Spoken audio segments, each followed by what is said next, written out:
Pizza ಶಾಪ್ಗೆ ಬಂದಿದ್ದೀನಿ. So ಬನ್ನಿ ನೋಡೋಣ. ಈ ಬ್ರಾಂಚ್ ಬಂದು ವೈಟ್ ಫೀಲ್ಡಲ್ಲಿ ಇರೋದು. ನಾನು ನಮ್ಮ ಅಜ್ಜಿ ಮನೆಯಲ್ಲಿರೋ ಹತ್ರ ಬಂದಿದ್ದೀನಿ. ಸೊ ಇಲ್ಲಿ ಒಂದು ಫಾರ್ಮಸಿ ಇದೆ. ಫಾರ್ಮಸಿ ಪಕ್ಕ ಇಲ್ಲಿ ಲ್ಯಾಪಿನೋ ಪಿಜ್ಜಾ ಅಂತ ಇದೆ. ಸೊ ನಾವಿಲ್ಲಿ ಇವತ್ತು ಫ್ಯಾಮಿಲಿಯಲ್ಲೇ ಒಟ್ಟಿಗೆ ಸೇರೋದ್ರಿಂದ ನಾವು we are buying a monster pizza which is of 16 pieces and 12 bench. So ಬನ್ನಿ ನೋಡೋಣ. ಆರ್ಡರ್ ಕೊಟ್ಟಿದ್ದೀವಿ, ಹಾಫ್ ಆನ್ ಅವರ್ ಆಗುತ್ತೆ ಅಂತ ಹೇಳಿದ್ದಾರೆ. ಸೊ ನೋಡೋಣ.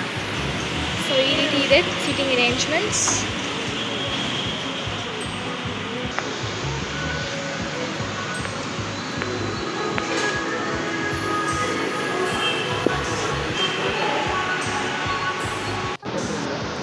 ಆರ್ಡರ್ ಬಂದರೆ ತುಂಬ ಬಿಸಿ ಬಿಸಿ ಆಗಿದೆ. ಸೊ ಬನ್ನಿ ಮನೆಗೆ ಹೋಗಿ ಅನ್ಬಾಕ್ಸ್ ಮಾಡೋಣ.